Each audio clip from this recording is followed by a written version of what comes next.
gisee ñu ngi en direct fii ci SICAD ngir teewe rek moom moo di première édition bu journée nationale de la diaspora donc tey moom lañ fi nar a amal fii ci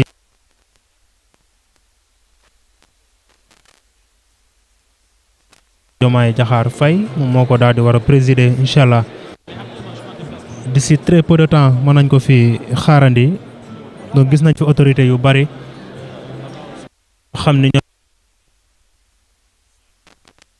teew nañ def si li nga xam ne rek moom moo di seen teewaay ci fi nga xam ne moom moo di ci salle bile ngir rek teewe li nga xam ne moo di première édition. voilà donc jégalu bu baax voilà donc jégalu bu baax a baax di leen gërëm ci ànd bi ngeen di ànd ak ñun donc.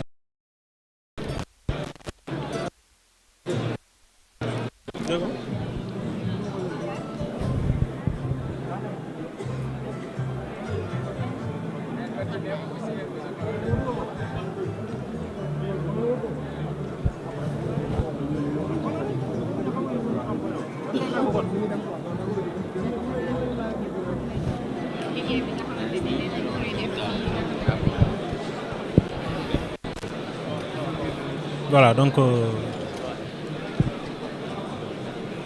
yéen a ngi am direct fii ci Diamniadio comme ni leen ko waxee sànq ba tey ci centre international conférence Abdou Diouf ngir teewee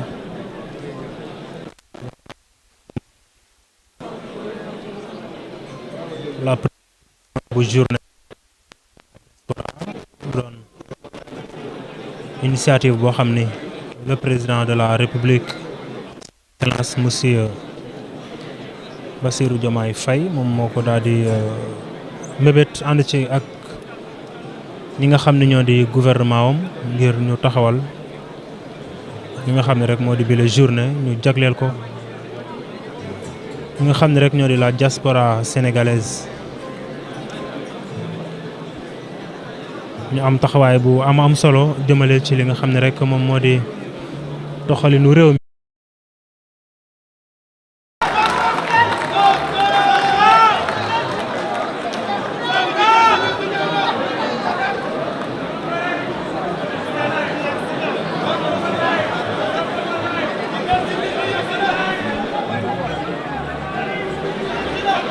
voilà donc le premier ministre Ousmane Sonko moom moo dugg si noonu ci fi nga xam ne rek moom moo di salle bi donc yéen a ngi gis terre bi nga xam ne rek salle bi daal dinañu ko teeru mu doon seen soutien en tout cas bu ñu am rek jëmale ko ci ki nga xam ne rek moom moo di le premier ministre président du PASTEF di Ousmane Sonko.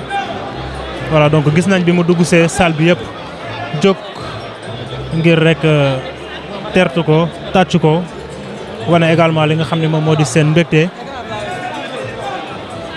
wane seen mbégte ci li nga xam ne rek moom moo di kile di Ousmane Sonko donc voilà comme toujours bu see ci salle rek patriote ñoom dañ ko fay jiitu ngir rek wane seen mbëggeel seen cofeel ci moom Ousmane Sonko. voilà donc le premier ministre Ousmane Sonko est là donc d'ici très peu de temps mën nañ fi xaarandi ki nga xam ne rek moom moo di le président Bassirou Diomaye Diakhar Faye.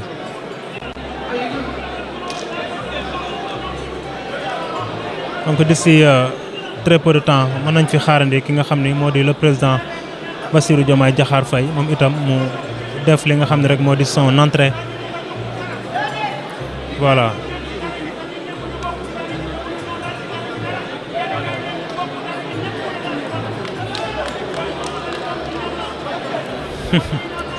voilà donc en tout cas patriotes yi ba tey ñu ngi wax li nga xam ne rek moom moo di seen soxla jëmale ko ci ki nga xam ne rek moo di le premier ministre Ousmane Sonko. voilà donc mu ngi noonu donc ci lu yàggul dara mën nañ fi xaarandi ki nga xam ne rek moo di le président de la République son excellence monsieur Bassirou Diomaye Diakhar Faye.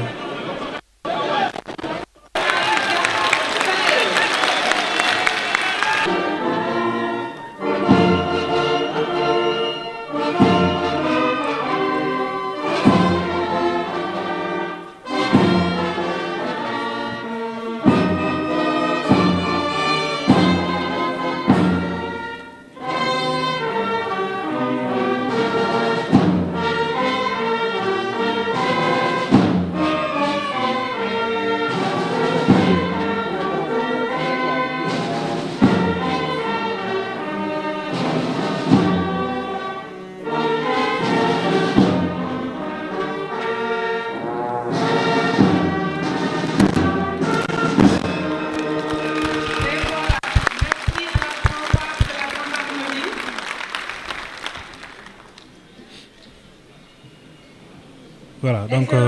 Monsieur le Président de la République du Sénégal. donc ñu teewlu li nga xam ne rek moom moo di bile cérémonie mu mel ni rek mu ngi bëgg a tàmbali donc ñu xaar li nga xam ne rek moom moo fi daal dara am ñu leen di digtal di leen jox dig daje ci kanam incha allah. Monsieur le ministre Ousmane Sonko.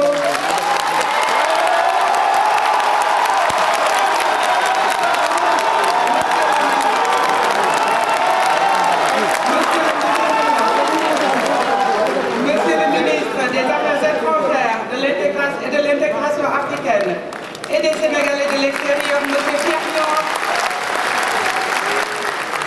Monsieur le ministre d'État des Sénégalais de l'extérieur, monsieur Amadou Chérif Diouf. Mesdames et messieurs, chers membres du gouvernement et du corps diplomatique, honorables députés et consuls, distingués invités à vos rangs et qualités, chers compatriotes de la diaspora sénégalaise, je vous dis bienvenue, chers compatriotes. Bu ma neexee mani leen bienvenidos wala sax mani leen ahlan wa sahlan wala bu ma neexee mani leen huwan yéeng wala sax bu ma neexee mani naafiyo wala mani leen dal leen ak jàmm wala mani kasumaay bu ma si wax rek mu ngi noonu. waaye nag man en tant que koo xamante ni dama jóge United States, what I will say is welcome to the very first edition of the Senegalese Diaspora Day in Dakar, Sénégal. Thank you so much.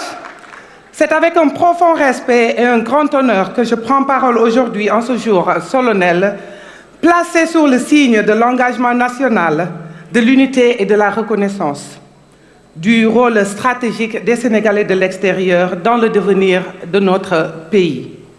Mon nom est Binta Saliha Diop.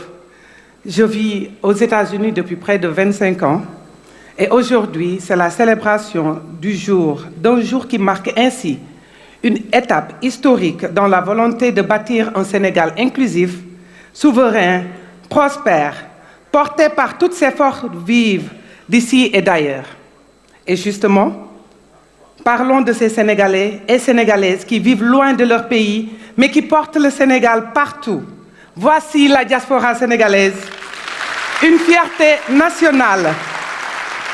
Ce sera un film à celles et ceux qui font rayonner le Sénégal au-delà des frontières.